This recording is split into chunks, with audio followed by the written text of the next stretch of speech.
Okay, I think I got you going. So thank you, Brother Anton, for your time. You're welcome.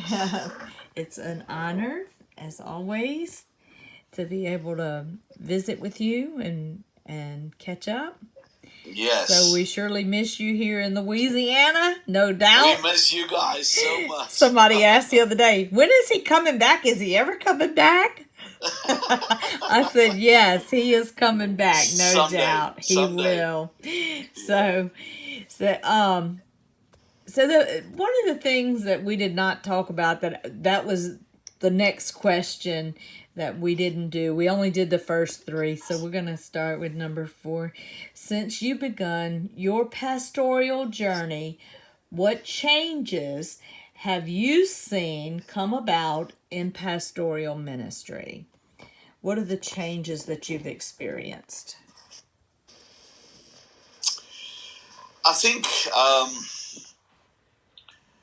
uh, that's a wide question. Okay, so since I started ministry in pastoral ministries specifically, I have been in also different church denominations. Okay. And I think looking at that by itself is different because Oh yeah. everyone has got its own style, everyone has got its Mm-hmm. own culture. I grew up in Pentecostal, which I was in two different Pentecostal denominations in South Africa. The one is the PPC, the Pentecostal Protestant Church. The other one is the AFM Church, which is currently the biggest Pentecostal church in our country, and that's the AFM stands for Apostolic Faith Mission. Now, that's a church that's been started by John G. Lake in the early 1900s. John G. Lake, coming from Azusa Street, being also part of the move of Azusa, came as a man of miracles, big faith, started the church. And from that, also a lot happened, obviously, over time. But now we're sitting with two different kind of Pentecostal churches, which we have seen. Number one, back in the days, very strict, traditional, but also very conservative. Mm-hmm.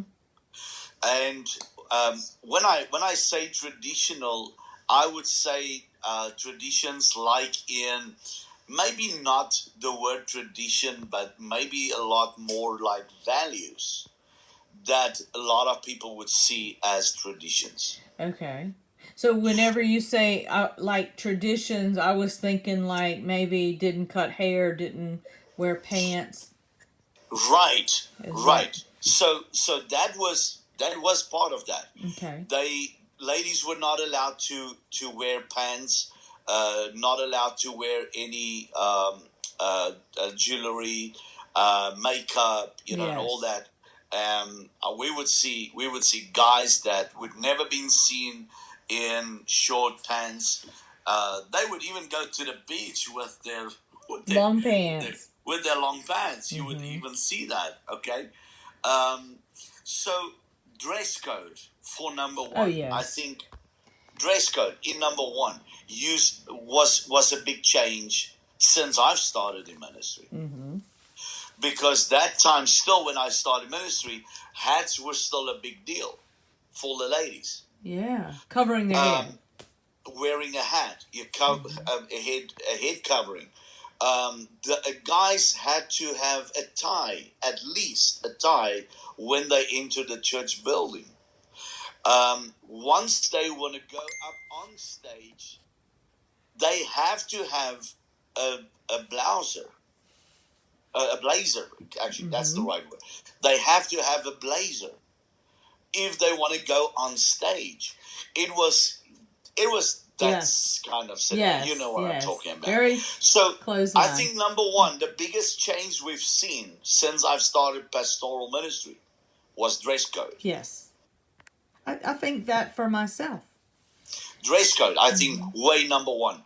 The other church, the AFM church, more liberal, still Pentecostal, but didn't have all of those traditions / values. They didn't have that. They were more focused on faith. They were more focused on miracles and all those kind of move, but more relaxed, seeing people coming to church with jeans, even that time, even in the 90s. Right. People coming to church with jeans, being more relaxed. Even if you want to get on stage, you not really have to be dressed up, but we did still see a matter of that. Okay, so let's click that box. I think number one, the biggest change that I've seen since I've started pastoral ministry is dress code. Yeah, thanks. One thing that happened to me as a female, as a woman, I speak in some churches sometimes around, and I think it's like an AME church, and they put the they don't let a woman come behind the pulpit. They put it down on the floor, and you have to speak from the floor. So that's beginning to change a little bit. Right. Right. But yeah. And people started to receive women ministry. I think that's my next point. Back in the days, ladies were never allowed to be pastors. That's right. I remember when I was still a student, when I was still busy with my theology studies, ladies in the first term was never allowed to become a pastor. They were never allowed to. And during our time of being there, they started opening up enrollment for ladies. They could now become pastors. The church had a great mindset about ladies and women ministry. Many years we've seen that. It's froze.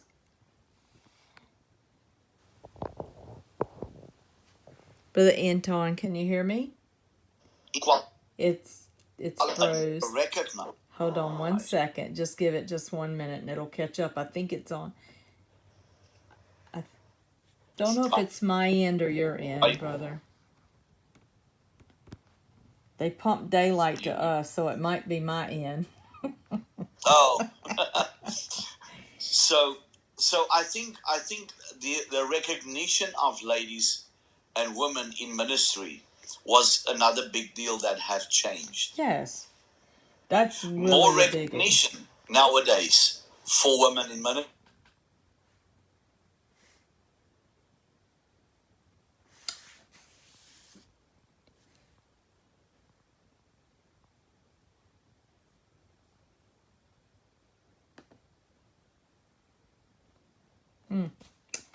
It's froze.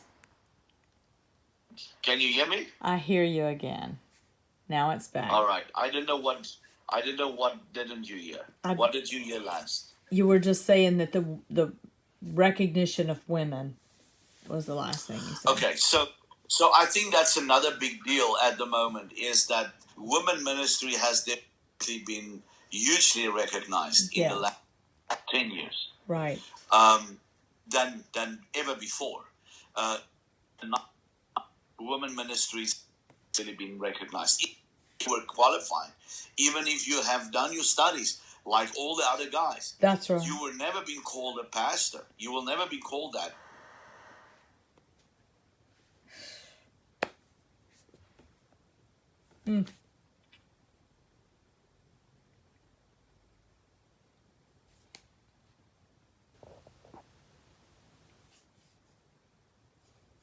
Have studied. I am so sorry. Now it's back. It's back. Okay, I'm gonna just switch my my Wi-Fi.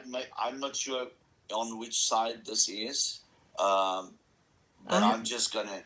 Mine has to be on the Wi-Fi. It's not the phone.